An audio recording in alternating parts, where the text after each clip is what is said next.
Good morning. I'm running late, so whenever you see me in my car, you know I'm running late.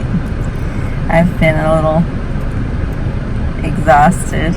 My body has been exhausted, which is not who I am. But nevertheless, here I am. So lesson 170. There is no cruelty in God and none in me.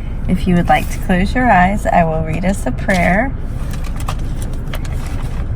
Our Father, bless our eyes today. We are your messengers, and we would look upon the glorious reflection of your love which shines in everything.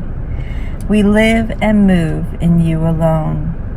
We are not separate from your eternal life. There is no death, for death is not your will. And we abide where you have placed us in the life we share with you and with all living things, to be like you and part of you forever. We accept your thoughts as ours, and our will is one with yours eternally. Amen. Okay, lesson 170. There is no cruelty in God and none in me. No one attacks without intent to hurt. This can have no exception. When you think that you attack in self-defense, you mean that to be cruel is protection. You are safe because of cruelty. You mean that you believe to hurt another brings you freedom. And you mean that to attack is to exchange the state in which you are for something better, safer, more secure from dangerous invasion and from fear. How thoroughly insane is the idea that to defend from fear is to attack. For here is fear begot and fed with blood, to make it grow and swell and rage. And thus is fear protected, not escaped.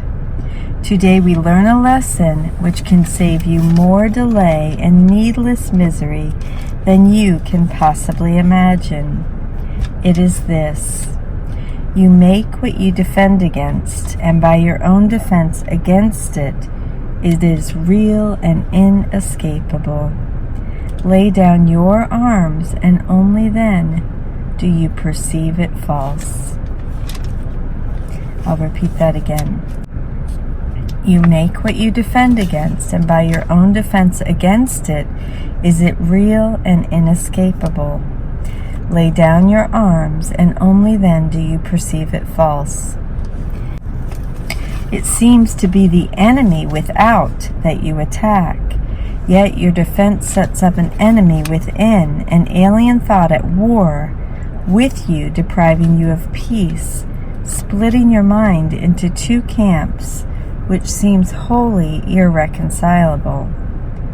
For love now has an enemy, an opposite, and fear, the alien, now needs your defense against the threat of what you really are.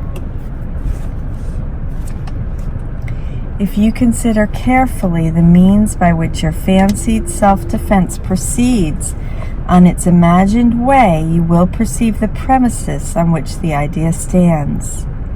First, it is obvious ideas must leave their source, for it is you who make attack and must have first conceived of it. Yet you attack outside yourself and separate your mind from him who is to be attacked, With perfect faith, the split you made is real. Next are the attributes of love bestowed upon its enemy. For fear becomes your safety and protector of your peace, to which you turn for solace and escape from doubts about your strength, and hope of rest in dreamless quiet. And as love is shorn of what belongs to it, and it alone, love is endowed with attributes of fear. For love would ask you to lay down all defense as merely foolish, and your arms indeed would crumble into dust, for such they are. With love as enemy must cruelty become a god, and gods demand that those who worship them obey their dictates and refuse to question them. Harsh punishment is meted out relentlessly to those who ask if the demands are sensible or even sane. It is their enemies who are unreasonable and insane, while they are always merciful and just.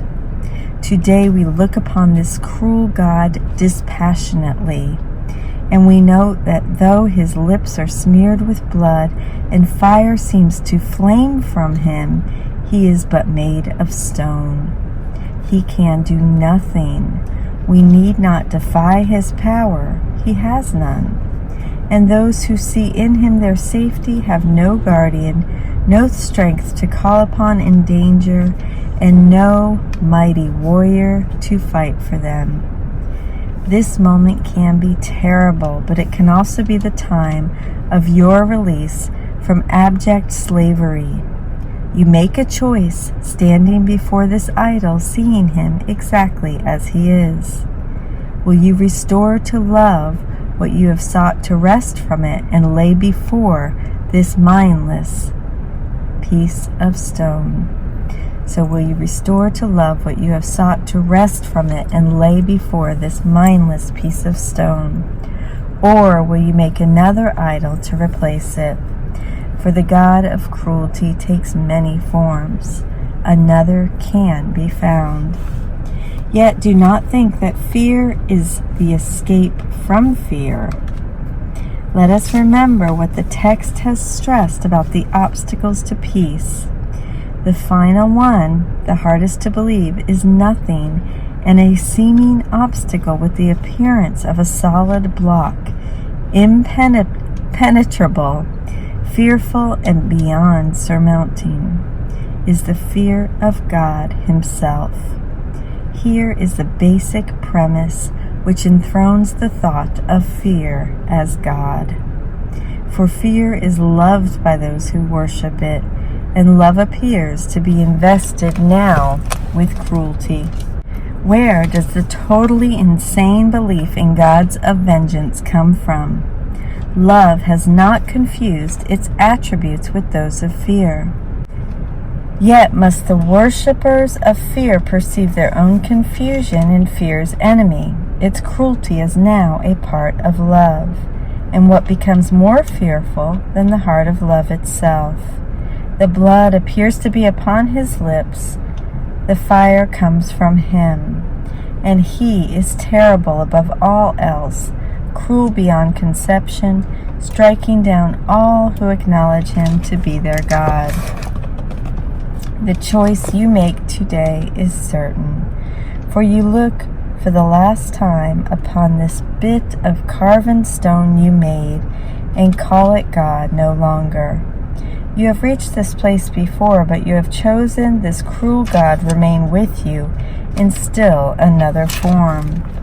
And so the fear of God returned with you. This time you leave it there, and you return to a new world, unburdened by its weight, beheld not in its sightless eyes, but in the vision that your choice restored to you. Now do your eyes belong to Christ, and he looks through them.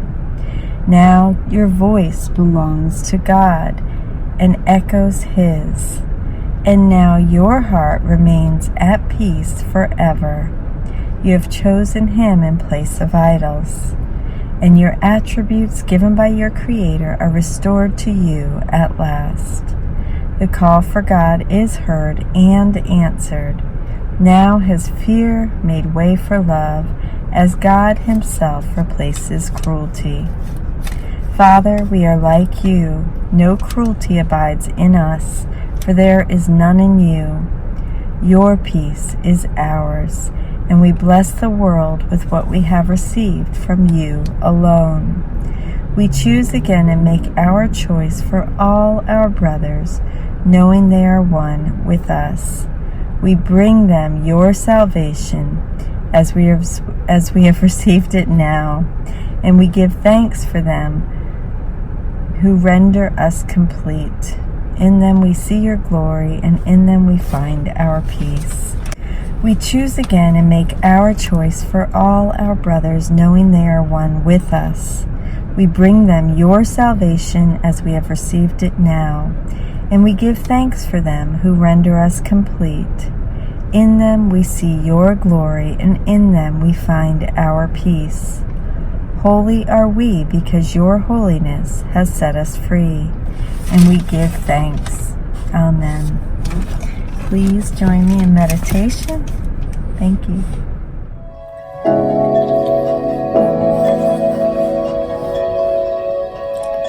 So make sure your phone is on silent, all your other windows are shut down, and we're going to walk through the whole Ziva technique together. So go ahead and have a seat with your back supported and your head free. You can close the eyes, and we'll begin with the 2x breath. So mindfulness is where we're directing our focus. And in this example, we're inhaling through the nose for 2, and exhaling through the mouth for 4. Again, in for 2, and out for 4. And if your nose is ever stuffed up, you can do this into and out of your mouth. Or if you prefer into and out of your nose, that's okay too. You can make this your own. And now I'll begin to elongate. In for 3, and out for 6. And on your next inhale, really letting it be a big, delicious inhale, filling your lungs to their full capacity. And when you get to the top of this inhale, float there for just a moment.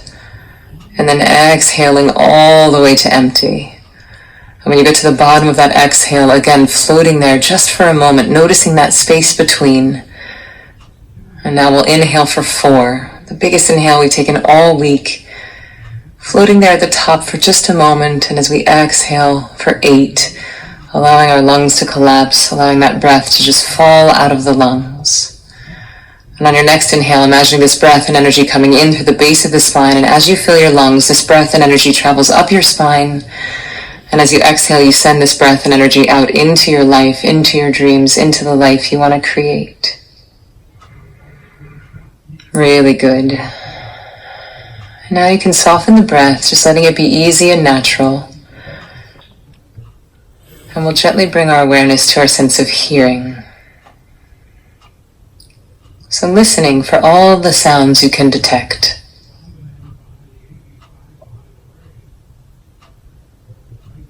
And when sounds happen during your meditation, just letting them pass through you like water. Imagining it as a vibratory wave, which it is, and allow it to just permeate your body. Really good. And now bringing your awareness to your sense of touch.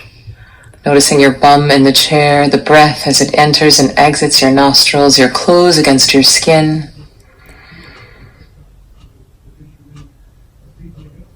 And now seeing what you're seeing. The blackness, the light streaming through your eyelids.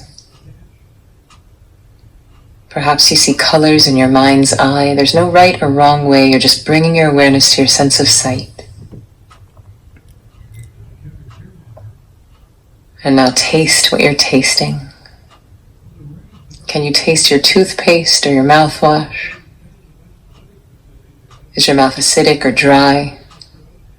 Is it simply the absence of taste?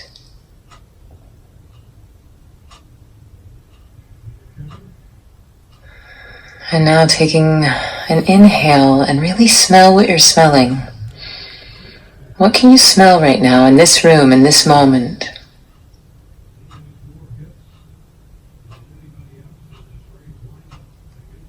And now having a bit of fun, stacking these senses on top of each other. So hear what we're hearing.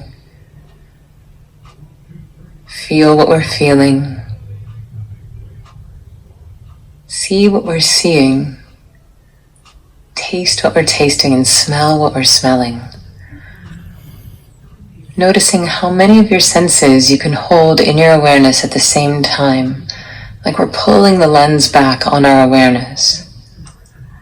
And one final time, waking up your sense of hearing, touch, sight, taste, and smell. Grounding yourself firmly in your body in the right now. And from this space of present moment awareness, we can gently surrender into the meditation. Starting with just the faint intention to meditate. Just the intention to think the mantra will start to be enough. Remembering that the less effort you use with it, the more powerful it is. Letting it float gently in the background of your mind. We're not focusing, we're not concentrating, we're not controlling the tempo. We're trusting that just like the thoughts are floating in innocently, the thought that we're off the mantra will also happen innocently. And that's our cue to gently float back to it.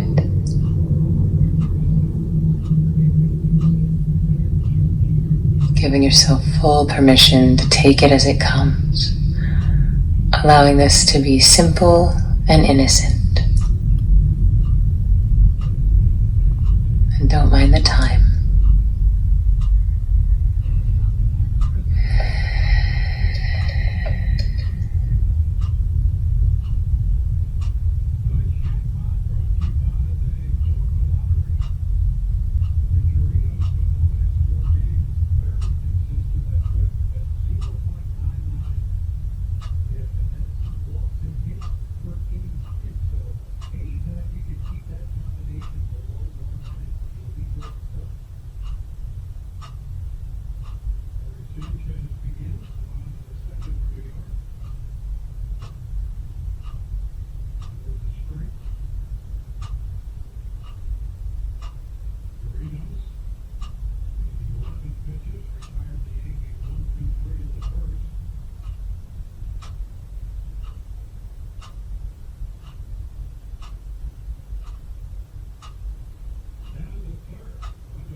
let's keep the eyes closed, but we'll let go of the mantra inside.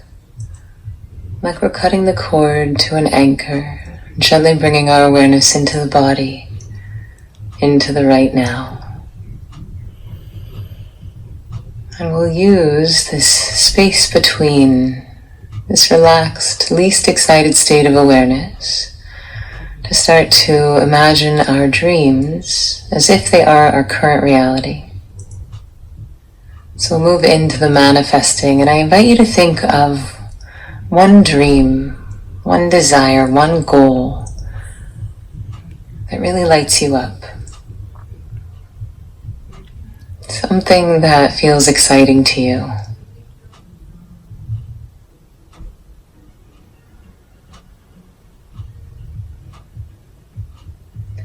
And you don't have to worry too much about picking the exact right goal, because our desires are changing all the time, and you can do a different desire each time you meditate.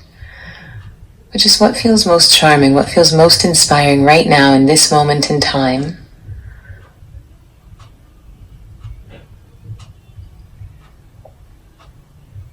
So picking one dream, one desire, one goal, and then allowing your imagination to have some fun, allowing your imagination to run wild, and really picturing yourself inside of this reality as if it's happening right now.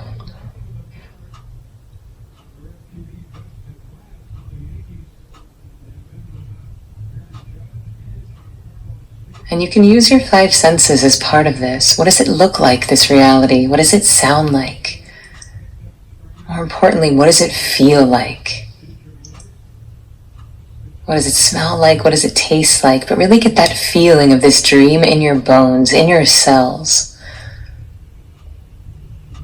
Where are you? What are you wearing? Who's with you? How much money do you have in your bank account? How did you get to this place? What mode of transportation brought you here? Who did you call the moment that this dream became a reality? And what did it feel like to share the news with them? Just really allowing all of that joy, all of that excitement to bubble up inside of you. Knowing that you're allowing your cells to vibrate on the same frequency as these desires. And knowing that you accomplishing your dreams isn't selfish. You're not going to leave anyone behind. As you step into your full potential, you inspire others to do the same. So the beautiful thing about your imagination is that it isn't limited by time or money or other people. So I want you to imagine this as your magic wand scenario. It's the big, fat, scary dream. Imagine that as if it's your current reality. Giving yourself permission to really luxuriate in this reality. And taking a big, delicious inhale. Breathing this in as if it is true. And exhaling, letting go of anything that isn't serving this dream. And again, taking a big, delicious inhale, breathing in this reality as if it's happening now.